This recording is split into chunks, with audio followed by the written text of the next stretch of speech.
दोस्तों जरा सोचिए, अगर मैं आपसे कहूं कि ईरान और अमेरिका के बीच बढ़ते तनाव की वजह से सिर्फ तेल की कीमतें ही नहीं बल्कि पूरी दुनिया का कारोबार प्रभावित हो सकता है, तो क्या आप यकीन करेंगे? और अगर मैं आपको बताऊं कि साल 2020 के बाद पहली बार दुनिया में कच्चे तेल की मांग घट सकती है, तो शायद आप भी सोचेंगे कि आखिर ऐसा क्या होने वाला है। लेकिन दोस्तों, ये कोई अफवाह नहीं है।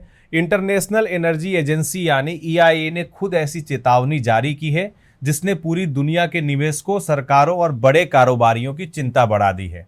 अब सबसे बड़ा सवाल, अगर दुनिया में तेल की मांग घटती है तो क्या भारत के लिए यह अच्छी खबर होगी या बुरी?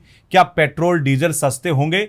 क्या शेयर बाजार में तेजी आएगी? और क्या सोने की कीमतों पर भी इसका असर पड़ेगा? आज की वीडियो में हम इन्हीं सभी सवालों के जवाब आसान भाषा में समझेंगे। तो चलिए शुरुआत करते हैं। सबसे पहले समझिए कि आखिर ईआईए ने कहा क्या है।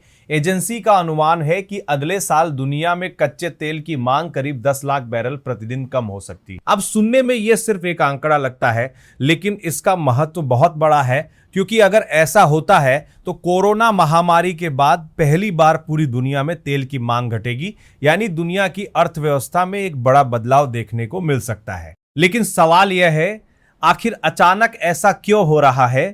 इसकी सबसे बड़ी वजह है हॉर्मुज जलद मरुमध्य। दोस्तों, अगर आप इस रास्ते के बारे में नहीं जानते तो आसान भाषा में समझिए। यह दुनिया का सबसे महत्वपूर्ण समुद्री रास्ता है, जहां से पश्चिम एशिया का बड़ा हिस्सा तेल और गैस लेकर दुनिया के अलग अलग देशों तक पहुंचता है। यानी अगर इस रास्ते पर कोई दिक्कत आती है तो पूरी दुनिया की सप्लाई चेन प्रभावित हो सकती है।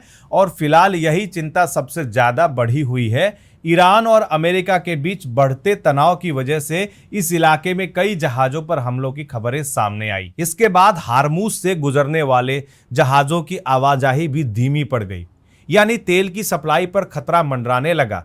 हालांकि आईईए का कहना है कि हालात धीरे धीरे सुधर सकते हैं, लेकिन एक बहुत बड़ी शर्त है।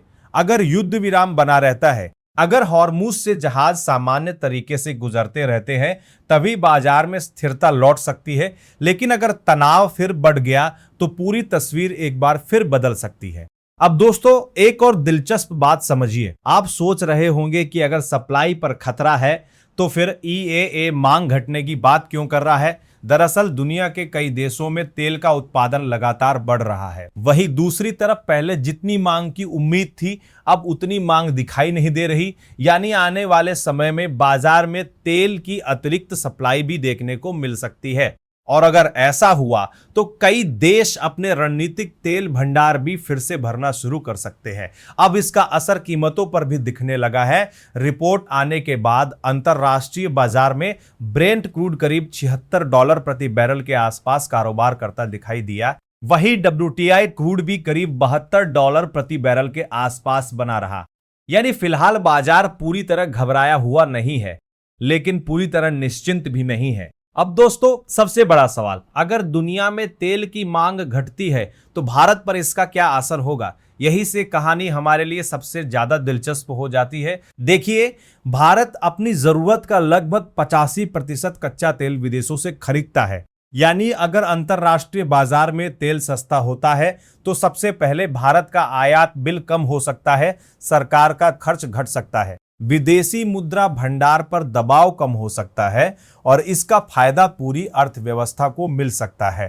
अब दूसरा फायदा समझिए, अगर लंबे समय तक कच्चा तेल सस्ता रहता है तो भविष्य में पेट्रोल और डीजल की कीमतों में भी राहत मिलने की संभावना बढ़ सकती है। हालांकि भारत में ईंधन की कीमतें सिर्फ कच्चे तेल से तय नहीं होती, उसमें टैक्स और दूसरी लागतें भी शामिल होती है।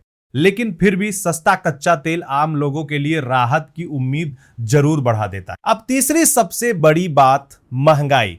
दोस्तों, जब तेल महंगा होता है तो ट्रांसपोर्ट महंगा हो जाता है, तो खाने पीने की चीजों से लेकर सीमेंट, स्टील, कपड़े और लगभग हर सामान की कीमत बढ़ने लगती है। लेकिन अगर तेल सस्ता रहेगा तो माल ढुलाई का खर्च कम हो सकता है और इससे महंगाई को नियंत्रित रखने में मदद मिल सकती है।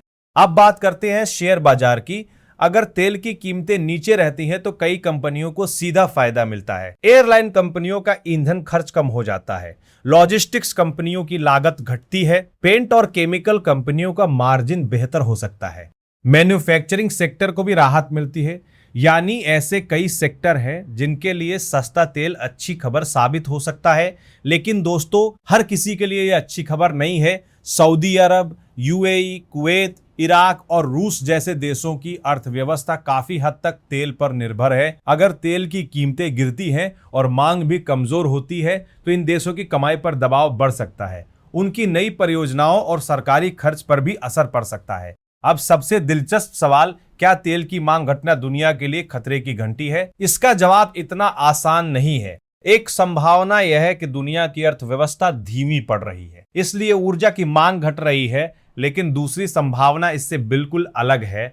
दुनिया तेजी से इलेक्ट्रिक व्हीकल, सोलर एनर्जी और दूसरी स्वच्छ ऊर्जा की तरफ बढ़ रही है। यानी भविष्य में तेल की जरूरत पहले जितनी नहीं रह सकती। अगर ऐसा है तो ये पूरी ऊर्जा व्यवस्था में एक बड़े बदलाव का संकेत भी हो सकता है। लेकिन दोस्तों, ये पूरी कहानी सिर्फ एक शर्त पर टिकी हुई है। अगर अमेरिका और ईरान के बीच तनाव फिर बढ़ गया, अगर हार्मुज से तेल की सप्लाई दोबारा बाधित हुई, तो तेल की कीमतें अचानक फिर से उछल सकती है और उस स्थिति में भारत समेत पूरी दुनिया को महंगे तेल का सामना करना पड़ सकता है। यानी आने वाले कुछ महीने पूरी दुनिया की अर्थव्यवस्था के लिए बेहद महत्वपूर्ण रहने वाले हैं।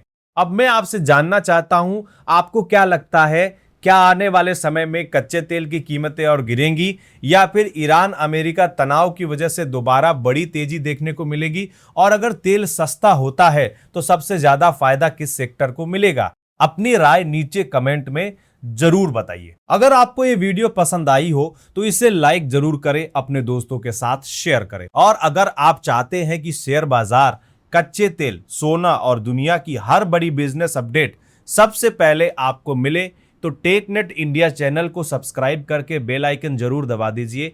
ये वीडियो सिर्फ एजुकेशनल मकसद के लिए है। इन्वेस्ट करने से पहले कृपया अपने फाइनेंशियल एडवाइजर से सलाह लें। नमस्कार, धन्यवाद।